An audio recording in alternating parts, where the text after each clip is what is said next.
Welcome back, focused learners. Let's just jump right into today's explainer.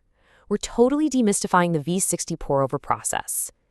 Taking what can honestly feel like a really intimidating, overly complicated coffee shop routine and transforming it into a simple, incredibly peaceful ritual that you can absolutely master right in your own kitchen.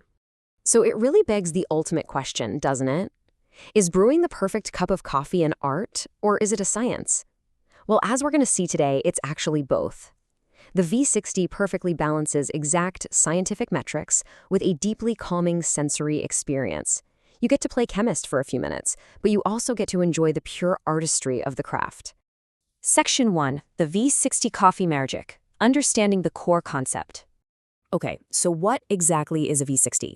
At its core, it's just a beautifully designed, cone-shaped dripper angled at exactly 60 degrees. Pretty straightforward, right? But the real magic lies in something called extraction.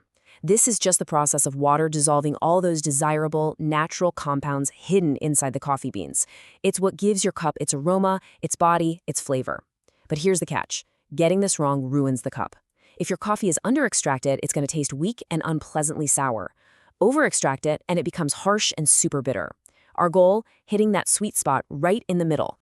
Section 2. Your pour-over toolkit. Essential gear and the golden ratios. Right, let's talk gear. You'll obviously need a V60 dripper. And fun fact, plastic is actually fantastic for heat retention, though glass works great too. Grab some paper filters and, of course, fresh beans. But the real game changers here are your gooseneck kettle, which gives you absolute control over your pour, a burr grinder for a perfectly consistent grind, and a digital scale. Trust me, you need that scale for precision. Here's where the science gets incredibly fascinating. It all comes down to the beans. Light roasts spend way less time in the roaster, meaning they retain their complex flavors, but they also keep a much denser structure. Because they're literally harder for water to penetrate, you've got to use a finer grind, think the texture of table salt, and a stronger ratio, like 1 part coffee to 15 parts water.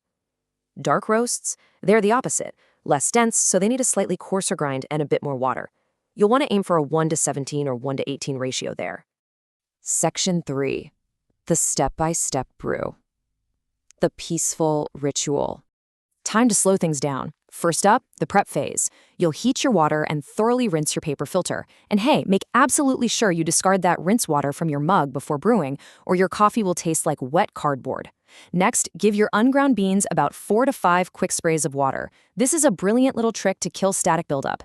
Then, grind them slowly. If you grind too fast, you create these tiny dust particles called fines that will totally clog your filter.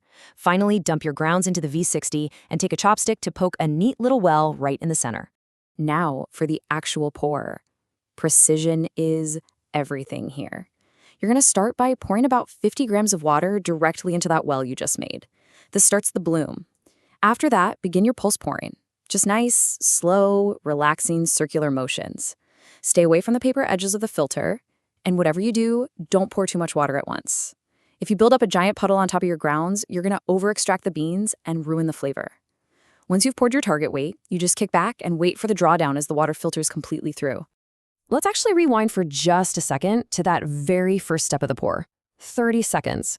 That is the absolute most crucial number to remember. It's exactly how long you need to let those initial 50 grams of water sit during the bloom. Why? Well, it allows trapped carbon dioxide gases to literally escape from the coffee bed.